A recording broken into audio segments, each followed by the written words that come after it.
जय हिंद दोस्तों, प्यारे बच्चों, भारत माता की जय, इंकलाब जिंदाबाद, वंदे मातरम। आज कोई और टॉपिक नहीं है, वही जो हम लोग पढ़ते आए और पढ़ते रहते हैं उसी में से एक टॉपिक उठाया गया है या उसी का एक कॉन्सेप्ट है। एग्जामिनेशन में भी रहता है, हम लोगों को डेली बेसिस पे भी आना चाहिए। क्यों आना चाहिए? आप स्पीकिंग के माहौल में हैं, आप एक ऐसे माहौल में हैं जहां पे बच्चे या कोई भी व्यक्ति आपका इंग्लिश चेक करना नहीं चाहता, वो आपका एडवांस इंग्लिश चेक करना चाहता है। जी हाँ, एडवांस इंग्लिश। और एडवांस इंग्लिश के लिए we have to learn some advance things like idioms, phrases, antonyms, synonyms, some more attractive words। मतलब कुछ ऐसे वर्ड्स अपनी लाइफ में लाओ या अपने माइंड में लाओ जो कि सबसे डिफर बनाए आपको, और जो इस प्रकार के वर्ड्स को बोलता है बस वही कहलाता है डिफरेंट स्पीकर। उसके लिए भी इंपॉर्टेंट है, साथ साथ ही आपके एग्जाम के लिए भी इंपॉर्टेंट है, MTS में भी इंपॉर्टेंट है, एयरफोर्स में भी इंपॉर्टेंट है। देखिए बच्चे, प्यारे बच्चों, समझिए, एक ईडियम आपके सामने है, ठीक है, समझिएगा। To keep one's head, to keep one's head का अगर आप अर्थ निकालेंगे तो बेटा वो अर्थ बिल्कुल भी आपको मैच खाता हुआ नहीं मिलेगा। इसका एक बहुत ही डिफर अर्थ होता है, डिफर मीनिंग होता है, और वो होता है बेटा, पहला ऑप्शन है to be agile and active. Second option है to keep calm. To think coherently लिखा हुआ है, नन ऑफ दीज। तो मैं आपको बता दूं, इसका मतलब होता है शांत रहना बेटा। क्या होता है? शांत रहना। और शांत को इंग्लिश में क्या कहते हैं? पीस कहते हैं। आपने पढ़ा होगा, PEACE, पीस। पीस मैंने शांति, या काम भी कहते हैं। तो ऑप्शन देखिए, आपके पास बी ऑप्शन मिल रहा है। टू कीप काम का मतलब भी बेटा वही होता है, शांत रहना। इस प्रकार से बस आपको लर्न करते रहना है और आगे बढ़ते रहना है। तो फिर माइंड में जल्दी से डालिए, टू कीप वंस हेड, इसका मतलब टू कीप काम। इसको दूसरे तरीके से भी याद कर सकते हैं। कैसे? क्लास के अंदर बच्चे बैठे हुए हैं, पीछे से टीचर आए, बातें कर रहे हैं बच्चे, और टीचर ने मान लीजिए आकर हेड पर क्या कर दिया? रख दिया। कीप मैंने रखना, रख दिया एक जब दबा के, और जैसे ही टीचर ने दबा के रखा एक उसके सिर पे, वैसे ही क्या हो गई? शांति। क्लियर हुआ? तो टू कीप वंस हेड का मतलब शांत रहना। नेक्स्ट देखिए क्या है, to given up the ghost. Ghost को तो आप जानते ही होंगे, घोस्ट का मतलब होता है भूत, ठीक है ना? इसे आप ईविल भी कह सकते हो, ईविल इसका सिनोनिम बन सकता है।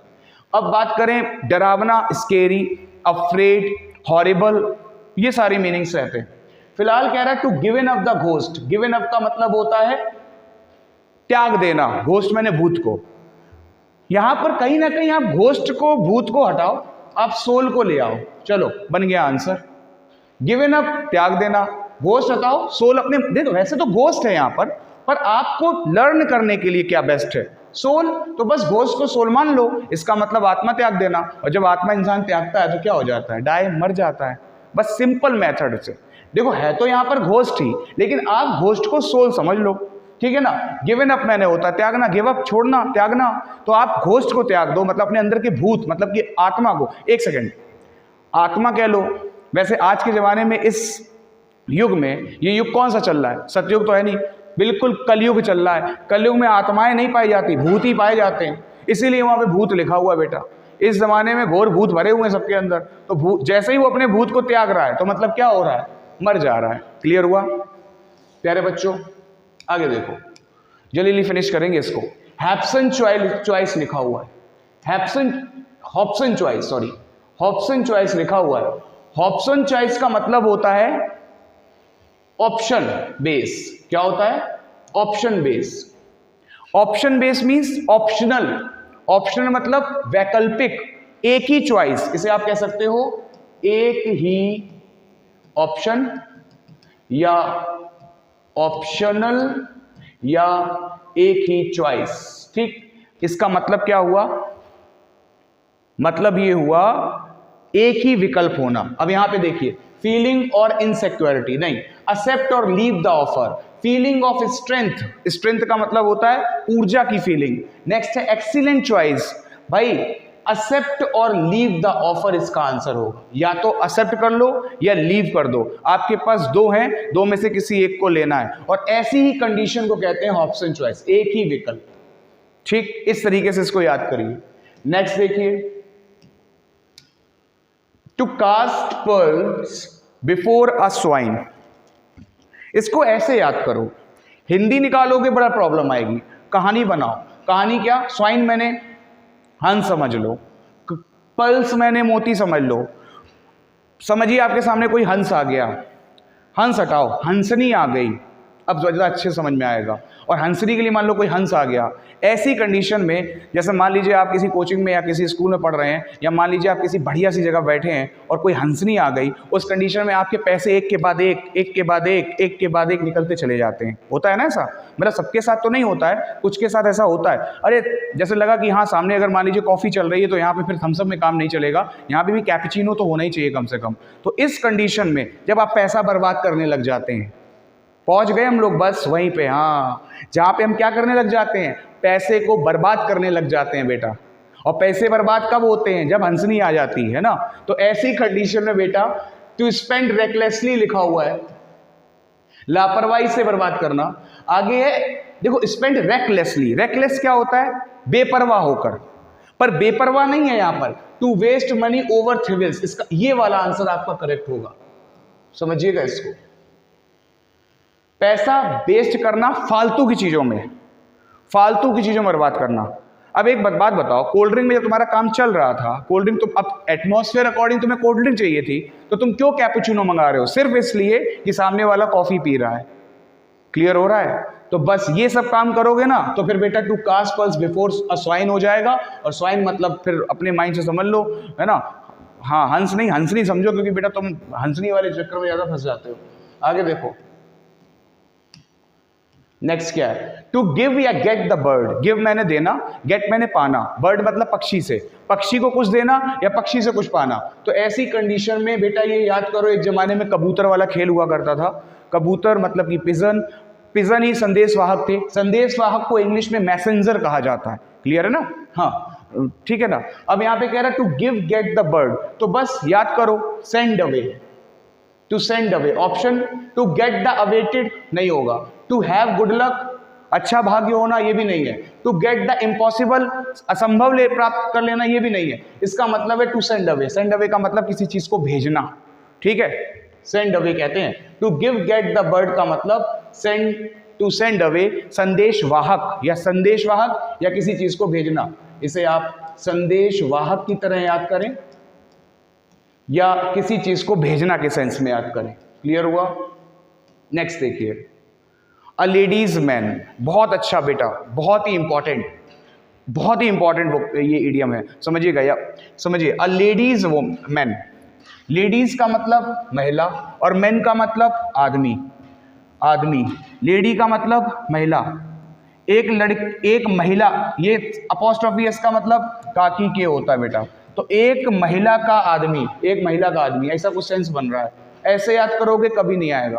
सिंपल समझो, एक ऐसा आदमी आपने देखा भी होगा, मिला भी होगा और मिलते भी होंगे, जो आपको सिर्फ कहाँ मिलेंगे बेटा पता है ना, लड़कों के बीच में बैठे नहीं मिलेंगे, औरतों के बीच में, लड़कियों के बीच में, या जहाँ भी नुक्कड़ उक्कड़ में बातें चल रही होंगी, महिलाएं बैठी होंगी, नहीं शाम को कभी कभी गांव में आज भी ऐसा होता है। शहरों में तो जाना आना रहता है, किट्टी पार्टी चलती है, लेकिन गांव में क्या चलता है, विलेजेस एरिया में क्या है, वहाँ पे भाई नुक्कड़ में शाम हुई बैठ गए सब, तो उन्हीं में बीच में एक बैठ जाते हैं आके कौन, हाँ जिनकी ज़रूरत नहीं है, और बिल्कुल बातें वही उसी तरीके से करेंगे जैसे मतलब कि समझ में नहीं आता कि महिला ये है कि महिला ये है, क्लियर ही नहीं होता उसमें। तो बस वही आदमी को कहते हैं, लिखा भी है देखो, देखो अब वोमेन टेलर, टेलर नहीं है बेटा ये कोई, है ना, चक्कर में भी मत रहना।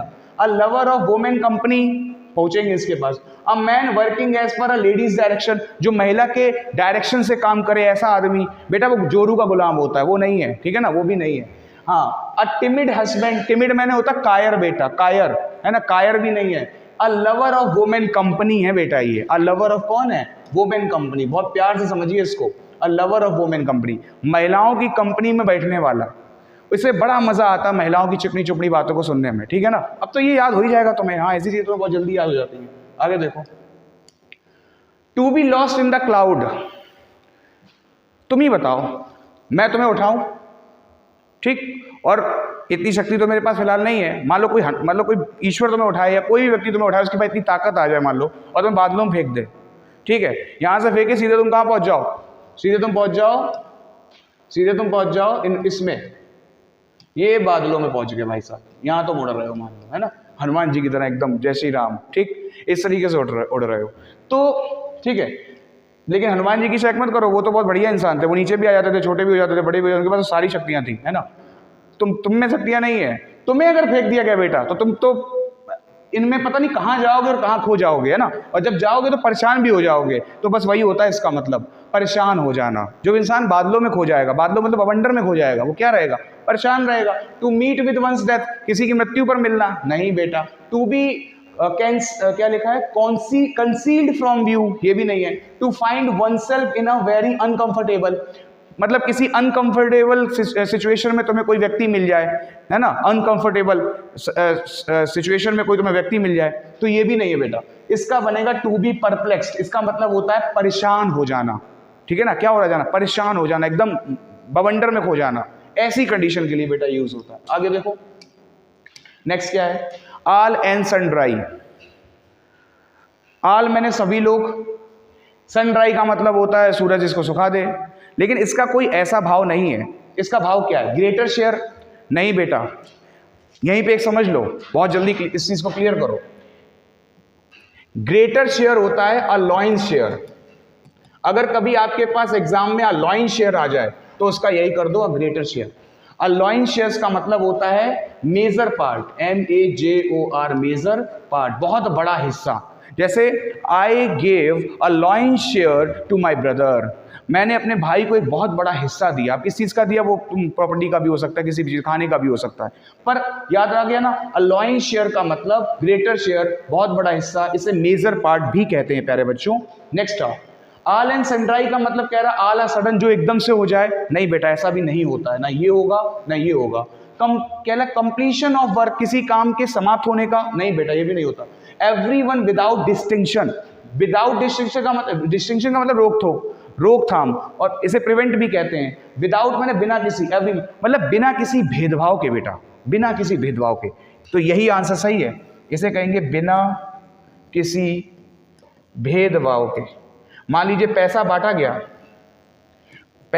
गया, किसी कंपनी में लोग काम करते, पैसा बांटा गया, छोटे बड़े सबको दिया गया, बिना किसी भेदभाव के सबको पैसा बांटा गया, मतलब we have distributed the money all and sundry, या इस तरीके से आप सेंटेंस बनाए, उसमें इस चीज का प्रयोग हो, तो इसका मतलब बिना किसी भेदभाव के, इस सेंस में ये यूज होता है।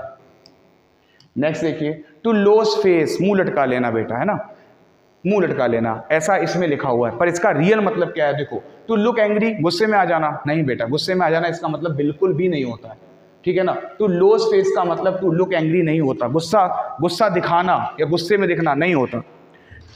टू बी हेल्पलेस, ऐसा लगना कि तुम्हारी कोई मदद करने वाला नहीं है, हेल्पलेस हो जाना, ये भी नहीं होता है। टू लुक वैकेंट, छुट्टी की तरह दिखना, वैकेंट दिखना, ऐसा भी नहीं है, ये तो कोई भाव ही नहीं बन रहा वैसे। टू बी ह्यूमिलेटेड, बेइज्जत होना, ह्यूमिलेटेड का मतलब बेइज्जत होता है, यही होता है बेटा। टू लॉस फेस का मतलब होता है टू बी ह्यूमिलेटेड। क्लियर हो गया प्यारे बच्चों। आगे देखो, डॉग इन द मैंजर, क्या होता है ये डॉग इन द मैंजर, समझिएगा। मैंजर का मतलब होता है नांद, ये पूछा भी जाता है, नांद। अब बात आती है डॉग इन द मैंजर कौन होता है, कबाब में हड्डी होता है क्या, हाँ बहुत से लोग इसे कबाब में हड्डी भी कहते हैं, पर प्रॉपरली कबाब में हड्डी हिंदी सेंस में चला जाता है, लेकिन इसके और भी बहुत सारे मतलब हैं। जैसे मान लीजिए कोई व्यक्ति आपको आपके कुछ कार्य में रोके, आपको कुछ करने से रोके, ठीक है ना, ये भाव बनता है रोकना। और रोकना इसलिए कि वो काम सही नहीं है, जैसे आपके माता पिता आपको रोक रहे हैं कि बेटा ये काम मत करो, तुम्हारी अच्छा नहीं है, लेकिन एक्चुअली में माता पिता को अनुभव हो सकता है कभी कभी नहीं हो, कभी कभी हो सकता है माता पिता तुम्हें गलत बात चीज से रोक रहे हो, ऐसा नहीं कि वो हमेशा सही है, लेकिन उनका रोकना ये चीज तुम्हारे, अब इसी को लोग कबाब में हड्डी भी कह देते हैं, पर ऐसा नहीं है, समझना इस चीज को। An undersized bull almost the shape of a dog. कह रहा है एक कुत्ते के साइज का बुल होना, ऐसा कोई भाव नहीं है। A dog that has no kennel of its own, उसका अपना खुद का घर ना हो, ऐसा कुछ नहीं है। A person who puts himself in difficulties on account of other people, दूसरों के लिए जो अपने आप को बेटा कठिनाइयों में डाल दे, ऐसा भी इसका मतलब नहीं है। A person who prevents other, prevents बेटा आ गया, प्रिवेंट्स का मतलब बेटा क्या होता है? रोकना। प्रिवेंट्स का मतलब क्या होता है? रोकना। फ्रॉम इंजॉइंग, आनंद लेने से, समथिंग मतलब किसी चीज का, यूजलेस जो कि उसके लिए यूजलेस है, ठीक है ना, टू हिमसेल्फ, उनके लिए अगर कोई चीज यूजलेस है उसको रोकने का कार्य जो करे, है ना, तो उसे कहते हैं डॉग इन द मैंजर। आज की क्लास में 10 इडियम एंड फ्रेजेस आपके सामने प्रेजेंट किए गए। इसे एक बारी फिर से स्पीड आप इंक्रीज कर सकते हैं अपने अकॉर्डिंग, जरूर वॉच करें। 2-3 बार आप वॉच करेंगे, पहली बार वीडियो सीन करें, नेक्स्ट टाइम वीडियो सीन भले ही ना करें, आप ईयरफोन लगाए हैं बस उस ईयरफोन का यूज करते रहें। इससे क्या होगा ना, 2-3 बार रिपीटेशन से आपको ये वोकैब लर्न हो जाएंगी। ठीक है बेटा, प्यारे बच्चों, इतना जरूर करें, वोकैब को इंप्रूव करें। नेक्स्ट डे 10 के बाद जो नेक्स्ट पार्ट है वो नेक्स्ट 10 के लिए है। अच्छे से अपनी स्टडी करें, आगे बढ़ें। भारत माता की जय, जय हिंद।